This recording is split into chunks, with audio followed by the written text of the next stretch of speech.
Ma'am, mag-inquire lang. Ay, sorry. Ay, mag-inquire lang po kasi gusto mag-update ng status ng SSS ni Mami ko. Pero wala na tayong number, sir. Babalik na lang po bukas. Wala nang number. Ticket number. Ticket number. Ay, yung sa sequence. Okay. Wala na. Ano yung nag-cut off? Ganoon? Kasi po pag na-issue na po lang ng number, wala na. Okay. So, naubos na yung parang ticket number for the day. Po, kasi ang dami papunta ako sa lab. Yung mga nandyan sa lab na nasa lab pa. Kanina umaga pa po na-issue yun. Okay.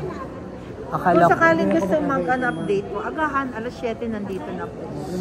7 in the morning. Kasi sa pag-alas 8, ang layo na po. Paalisin ko na uwi ng mga ganong number. Opo. Okay. Unlike pag alas 6 po. First come, first serve kasi. Pag mga alas 6 siguro, mga 1 to 10, pasok pa rin kayo doon. Pero pag dumating kasi alas 9 na, ang layo na po doon, sir.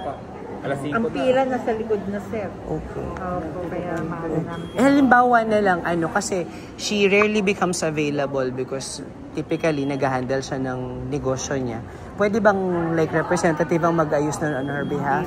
Pag updating tayo, hindi po pwedeng representative. Unless na may sakit si nanay, kailangan namin ng medical certificate. Yes.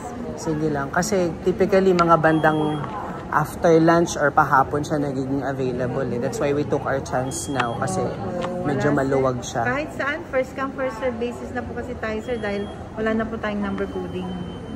Okay. Bigyan natin gusto niya form muna para ano po. Sige. Taga saan po kayo? Taga dito sa Quezon City. Saan sa Quezon City? Project 8 po. Project 8. Ito pong court na to. Wala pa sa Project 8. San Francisco del Monte. Ay, Northridge. Northridge, Ito, sir, pila pa niya lang po information niya po to, ha? And then sa likod yan lang po. So, dalawang E4 pipila pa niyo po. Data privacy po, pabasa, then pasay na lang po si mother. Dito lang po sa blank na yan, E4 lang sulat niya po. Tapos po valid ID with Xerox po. Sige lang. It's okay. Meron lang po kami sa Northridge.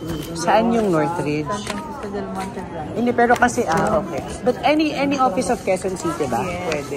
In her case kasi yung tindahan niya nasa Commonwealth area. So, May Batasan. Batasan Hills. Okay. Batasan, may Fairview.